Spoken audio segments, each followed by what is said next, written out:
हसनपुर गांव में आए हुए हैं, जहां हमने सर्वे किया है, लोगों से बात भी की है और यहाँ की जो व्यवस्थाएं हैं, जैसा कि अभी आप देख सकते हैं, ये आश्रम बना हुआ है। ये भी जो प्रधान जी हैं उन्हीं के द्वारा बनवाया गया है, ऐसा मैंने सुना है। और यहाँ पे लोग भी काफी ज्यादा आते रहते हैं और यहाँ की जो व्यवस्था है, यहाँ पे एक पर्टिकुलर पंडित जी भी नियुक्त किए गए हैं जो यहाँ की देखभाल करते हैं। और लोग जो आते हैं उनको जिस तरह से आप समझ रहे हैं कि यहाँ पे ये पूजा पाठ वगैरह का पूरा स्थल है, यहाँ पे कैसे योगा वगैरह भी सिखाया जाता है, ये सारी चीजें रहती हैं। गांव में कोई भी समस्या, क्योंकि आजकल जो है माहौल ऐसा चल रहा है कि अगर आप योगा करते हैं तो सबसे ज्यादा आप बेनिफिशियल रहते हैं, आप रोगों से दूर रहते हैं, आप सारी चीजों से दूर रहते हैं। तो अभी प्रधान जी हमारे साथ यहीं पे हमें मिल गए, तो प्रधान जी से हम सीधा बात करेंगे ज्यादा देर ना करते हुए।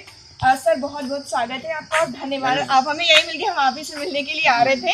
और सर जैसा मैंने अभी यहाँ पे देखा है, चीज़ें जो प्रॉपर हैं, मतलब कुछ चीज़ें रह गई हैं क्योंकि वो प्रधानी जो भी रही हो, हमें उसके बारे में इतना ज़्यादा नहीं पता है, आप तो यहीं से हैं, सारी चीज़ें पता है।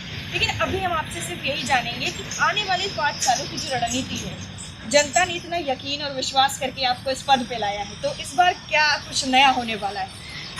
मैम, मैं ओम प्रकाश यादव ग्राम प्रधान हसनपुर, विकासखंड डोडीपुर, जनपद सुल्तानपुर के प्रधान हूँ। मैं इस बार से जो है चुनाव लड़ा, मेरे साथ 6 कैंडिडेट चुनाव लड़े, उसमें जो है मैं 2168 वोट पाया और जो मेरे निकटतम प्रतिद्वंदी वो 1035 वोट पाए, मैं 1035 से लीड लिया। जनता हमारे 17,000 आबादी है इस गांव की, 10,666 वोट उसमें चुनाव हुआ।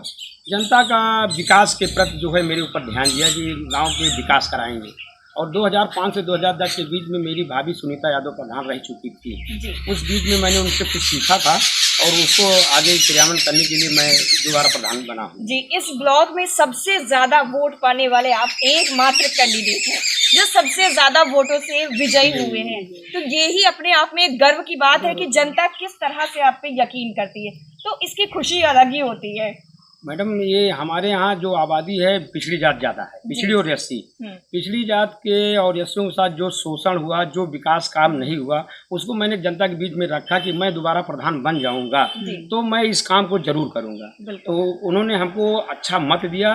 मैं इस ब्लॉक का, दुबेपुर ब्लॉक का सबसे अधिक मत से जीतने वाला प्रधान ओम प्रकाश यादव। और मैं इस गाँव में जब चुनाव लड़ा तो इस समय कोविड-19 का माहौल चल रहा था, उसको ध्यान में रखते हुए जीता। उसके बाद जो हमको साफ सफाई या दवा का छिड़काव, सैनिटाइज, साफ सफाई से प्रथम वरीयता रहेगी। उसके बाद जो विकास का काम है, शौचालय जैसे है, जो नाली है, पानी और लाइट, ये हमको प्रथम वरीयता देंगे। और शिक्षा के क्षेत्र में, क्योंकि सर 2-2.5 साल होने वाले हैं, पूरी तरीके से शिक्षा का स्तर वो चरमरा चुका है। आप खुद एडवोकेट है, तो शिक्षा का महत्व क्या है ये बहुत ही अच्छे से आपको भी पता है, हम सबको मालूम है। तो क्या वो वाला शिक्षा का स्तर फिर से दोबारा आ पाएगा? क्योंकि बच्चे आजकल जनरेशन आप देख रहे हैं, ऑनलाइन चीजें हो गई हैं और ऑनलाइन का मतलब है सिर्फ और सिर्फ खाना पूर्ति।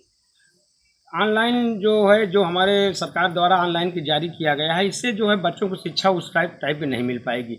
लेकिन विद्यालय खुल जाएंगे तो जो बच्चे, हम लोग प्रयास करेंगे अपने सरकारी विद्यालय में पढ़ाएं और शिक्षा का माहौल बनाएं।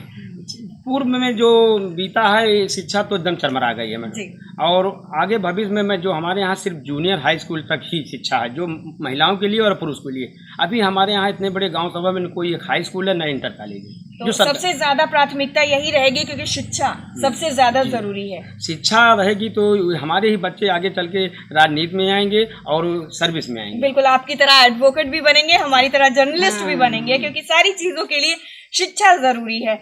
और सर यहाँ पे थोड़ा ये मसला रहता है कि अभी मैं आ रही थी, सडनली मैंने ये चीजें सुनी कि काफी ज्यादा क्राइम रेट बहुत ज्यादा बढ़ा हुआ है, तो प्रशासन की ढीला ढाली है या फिर कुछ और ही मसला है इसका? इस समय राजनीतिक माहौल में जो प्रशासन है, राजनीति के चक्कर में कुछ दबाव में काम कर देते हैं लोग। जो बातकारी जाते हैं या अपने प्रार्थना पत्र लेके जाते हैं तो सोचते हैं कि सिर्फ थाने पे और ही मैनेज कर लिया जाए। उसके खिलाफ अगर एक FIR दर्ज किया जाए मैडम, तो जो षड्यंत्रकारी हैं, जो अराजक तत्व काम करा रहे हैं, उनको पुलिस जो है दंडित करे और न्यायालय में जाके भेजे, वहाँ पे दंड पाएं, तो हो सकता है कि क्राइम बंद। जी। और अभी हमारे बीच में वार्ड नंबर 6 है जो हाता बहादुर खां के नाम से है, और यहाँ पे 15 दिन के अंदर में 3 लड़कियां भगी, जी। जिसमें एक लड़की तो भगी वो जात की रंगरेज थी और ले जाने वाला एक सिया हजरात है। तो वहाँ पे थाने पे मैनेज हुआ और स्वतः कह दी तो चली गई। फिर दूसरी एक लड़की भगी, उसमें जेवर लेके भगी, तो दो गांव वाले आ रहे तब तो 15-20 लोग घेर लेते हैं, जिससे बातकारी होपलेस हो जाता है और कुछ अपनी बात को बता नहीं पाता है। तो उसको भी भाई बहन का रिश्ता देकर भी तोड़ा गया।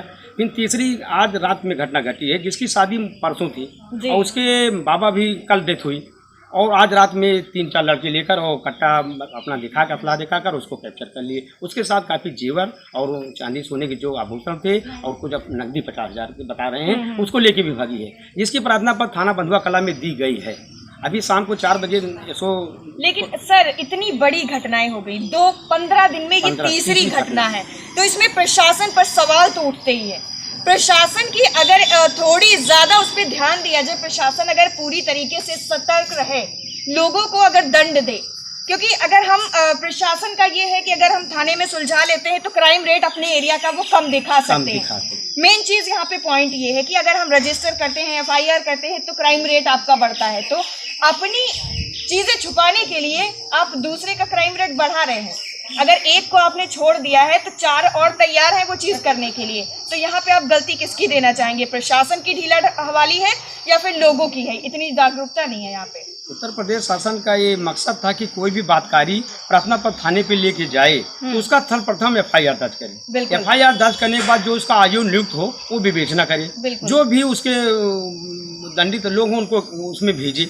और जब हम थाने पर ही मैनेज कर दे रहे हैं, आगे उसकी बात नहीं बढ़ा रहे हैं, तो लोगों के अंदर से डर खत्म हो गया कि हम जाएंगे और थाने से सारी चीजें सॉर्ट आउट हो जाएगी। हाँ, जिसका क्राइम बढ़ता ही चला जा रहा है। बच्चों में जो नए बच्चे 20 साल 21 साल के हैं, वो जो है किसी तरीके से अपना नशापाती करते हैं और उस पर रोक नहीं पुलिस प्रशासन लगा पाती है। इसी से घटना बढ़ती जा रही है। जो बातकारी के साथ जाता है उसको भी लोग प्रयास करते हैं इसको रोका जाए किसी खड़े से।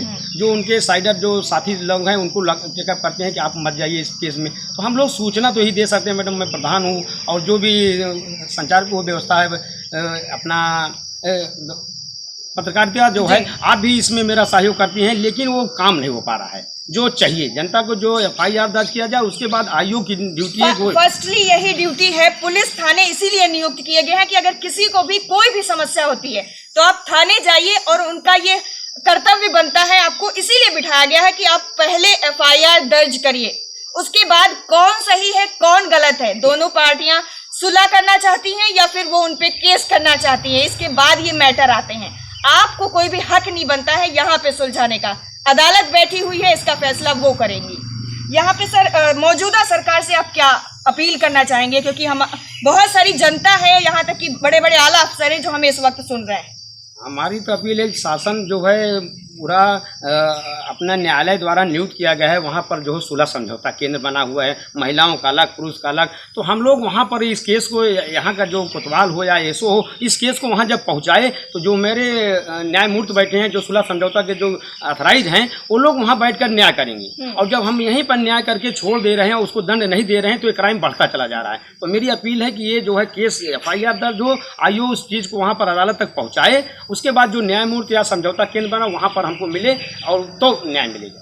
बिल्कुल सर, ये तो हो गया क्राइम रेट का, और बाकी चीज़ें ये हो गई कि क्या कहते हैं कि थोड़ा यहाँ पे अब ये जाएंगे कि जनता से आपकी क्या अपील रहेगी, क्योंकि आने वाले 5 सालों के लिए आपको प्रधानी के पद पे नियुक्त कर चुकी है जनता, तो उनकी उम्मीदें अब और ज़्यादा बढ़ चुकी होंगी, क्योंकि क्राइम रेट का रेशियो बहुत ज़्यादा है और लोगों की उम्मीदें भी ज़्यादा हैं। तो लास्टली आप उनसे क्या कहना चाहेंगे? हमारी गांव बड़ी गांव सभा है, मेरे काफ़ी समर्थक हैं, जैसे अमर श्रीवास्तव जी हैं, अग्रवाल हैं, और परिवार है, गुप्ता परिवार है, गांधी परिवार है। तो हम लोग जो है एक होकर ये काम करते हैं, और उसका हम लोग अपेक्षा गांव वाले यही कर रहे हैं। प्रधान जी, मैं आपको प्रधान बनाया तो आप अपनी बात को जाके न्यायालय में या थाने पे आप दीजिए और हम आपके साथ लगे रहेंगे, आप हिरासिए मत। तो हमारा गाँव साथ दे रहा है, और सिर्फ आप प्रशासन को या SP सुल्तानपुर को एक सचेत अपने माध्यम से, चैनल के माध्यम से कर देंगे तो हो सकता है कि क्राइम थोड़ा डाउन हो। हसनपुर बंधुआ कला थाने का जो हसनपुर गांव है, यहाँ पर अधिकतर बढ़ रहा है। बिल्कुल, क्राइम रेट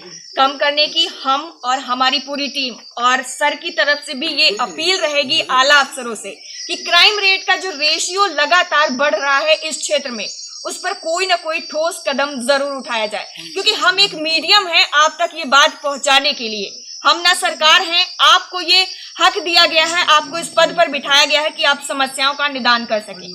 बहुत बहुत धन्यवाद सर, आपका मैं शुक्रिया अदा करती हूँ सबसे पहले लास्टली। और अगले गांव में हम कौन से प्रधान जी से मिल रहे होंगे ये जानने के लिए मेरे साथ देखते रहिए गांव में चर्चा।